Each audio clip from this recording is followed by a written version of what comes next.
नमस्कार, आप देख रहे हैं न्यूज़ 18 का डिजिटल प्लेटफॉर्म और मैं हूं आपके साथ जागृति खंतवाल। नेपाल में अचानक आई भीषण बाढ़ ने एक तरफ जहां भारी तबाही मचाई तो वहीं इसका असर अब भारत के बिहार तक पहुंचने की आशंका ने चिंता बढ़ा दी है। नेपाल में तेज बारिश, अचानक बढ़ते जलस्तर और फ्लैश फ्लड के खतरे को देखते हुए बिहार में हाई अलर्ट जारी किया गया है और खासतौर पर नेपाल से आने वाली गंडक और कोसी जैसी नदियों के जलस्तर पर लगातार नजर रखी जा रही है। बिहार के 6 जिलों में विशेष सतर्कता बरतने के निर्देश दिए गए हैं। वहीं भारत नेपाल सीमा पर तैनात सशस्त्र सीमा बल यानी कि एसएसबी ने भी अपनी रेस्क्यू टीमें अलर्ट कर दी हैं। इस बीच बिहार के मुख्यमंत्री सम्राट चौधरी से केंद्रीय गृह मंत्री अमित शाह ने भी बातचीत की है और सबसे पहले आपको बताते हैं कि बिहार में अचानक बाढ़ का खतरा आखिर क्यों बढ़ रहा है। दरअसल नेपाल चीन सीमा के पास फुरकेखोला इलाके में त्रिशूली नदी का जलस्तर अचानक बढ़ने की जानकारी सामने आई और ये जगह भारत नेपाल सीमा से करीब 160 किलोमीटर दूर बताई जा रही है। शुरुआती जानकारी के मुताबिक नेपाल चीन सीमा के पास संभावित ग्लेशियल लेक आउटबर्स्ट फ्लड यानी कि GLOF की गतिविधियों के कारण नदी में अचानक पानी बढ़ने की आशंका जताई जा रही है। अगर नदी में अचानक बढ़ा ये पानी नीचे की तरफ आता है तो इसकी बाढ़ की लहर गंडक नदी तक पहुंच सकती है। हालांकि रास्ते में पानी के पीक फ्लो यानी कि सबसे ज्यादा बहाव में कमी आने की संभावना भी जताई गई है, लेकिन इसके बावजूद बिहार के सीमावर्ती और निचले इलाकों को लेकर प्रशासन पूरी तरह से सतर्क है।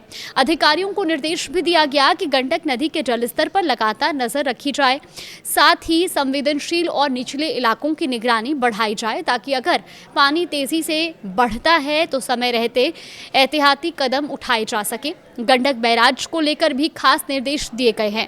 अधिकारियों को ये कहा गया है कि जरूरत पड़ने पर गंडक बैराज के गेट का संचालन इस तरह किया जाए कि अचानक आने वाले अतिरिक्त पानी को सुरक्षित तरीके से आगे निकाला जा सके। इसका मकसद नदी में अचानक बढ़ने वाले पानी के दबाव को नियंत्रित करना और डाउनस्ट्रीम यानी कि नदी के नीचे की ओर आने वाले इलाकों में खतरा कम करना है।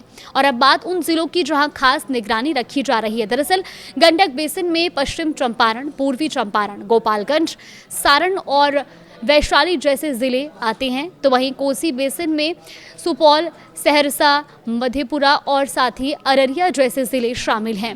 नेपाल से आने वाले पानी और नदियों के जलस्तर में अचानक बढ़ोतरी की स्थिति में इन जिलों के निचले और संवेदनशील इलाकों में परेशानी बढ़ सकती है और इसी वजह से अधिकारियों को तटबंधों, नदी के जलस्तर और साथ ही संभावित जलभराव वाले इलाकों पर लगातार नजर रखने के निर्देश दिए गए हैं।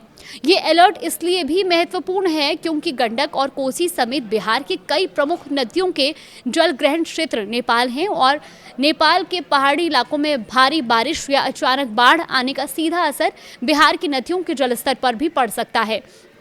इस समय बिहार में पहले से ही कई नदियों के बढ़ते जलस्तर ने चिंताएं बढ़ा रखी हैं और ऐसे में राज्य के आधिकारिक फ्लड फोरकास्ट सिस्टम में 23 अगस्त के आंकड़ों के मुताबिक कोसी, गंडक और गंगा समेत कई नदियों के अलग अलग गेज स्टेशनों पर जलस्तर चेतावनी या खतरे के निशान के आसपास या उससे ऊपर दर्ज किया गया था। ऐसे में नेपाल से अगर अतिरिक्त पानी आता है तो पहले से दबाव झेल रहे इलाकों के लिए चुनौती और बढ़ सकती है। इसी वजह से प्रशासन को हर स्थिति के लिए तैयार रहने के लिए कहा गया है। नेपाल से मिलने वाली हर सूचना को गंभीरता से लेने और जरूरत पड़ने पर स्थानीय स्तर पर तुरंत कदम उठाने के निर्देश भी दिए गए हैं। अब बात करते हैं भारत नेपाल सीमा पर तैनात एसएसबी की तैयारियों की। तो नेपाल में अचानक आए फ्लैश फ्लड के बाद सशस्त्र सीमा बल यानी कि एसएसबी ने अपनी तैयारियां तेज कर दी हैं। एसएसबी ने तत्काल राहत और बचाव अभियान के लिए 11 रेस्क्यू एंड रिलीफ टीम यानी कि RRT को अलर्ट किया है। इसके अलावा 7 अतिरिक्त टीमों को स्टैंड बाय पर रखा गया है। सीमा पर तैनात एसएसबी की बटालियनों को हालात पर नजर रखने के लिए भी और साथ ही स्थानीय प्रशासन के संपर्क में रहने के निर्देश दिए गए हैं। तो जरूरत पड़ने पर एसएसबी की टीमें राज्य सरकार और स्थानीय प्रशासन के साथ मिलकर रेस्क्यू, राहत और इमरजेंसी ऑपरेशंस में मदद करेंगी। और ये अलर्ट कोसी और नारायणी नदी बेसिन में बढ़ते जल प्रवाह के अनुमान और नेपाल की छोटी नदियों में अचानक बाढ़ की आशंका के बीच जारी किया गया है।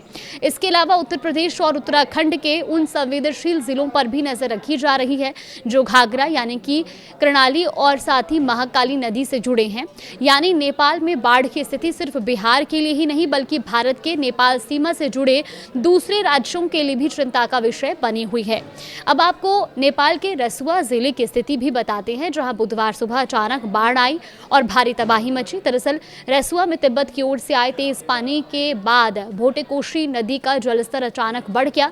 पानी इतनी तेजी से बढ़ा कि टिमुरे, बाजरा और आसपास के इलाकों में बाढ़ का पानी फैल गया और इसके कई घर, वाहन और दूसरी संपत्तियां प्रभावित हुई हैं। सड़क और पुलों को भी भारी नुकसान पहुंचा है। तो कुल मिलाकर के अभी फिलहाल हर गतिविधि पर नजर बनी हुई है। नेपाल में रेस्क्यू ऑपरेशन जारी है। अलग अलग टीमें लगातार युद्ध स्तर पर लोगों को सुरक्षित निकालने में जुटी हुई हैं, लेकिन भारत के लिए भी अलर्ट है। लेकिन ऐसे में घबराने की ज़रूरत नहीं है। आप प्रशासन की ओर से दिए जा रहे हर अलर्ट पर नज़र बना के रखिए और जितना संभव हो नदी नालों से दूरी बनाएं, क्योंकि अभी हालात संवेदनशील है और ऐसे में खतरे के लिए पहले से अलर्ट जारी किया है। तो आप भी सावधान रहें, सुरक्षित रहें।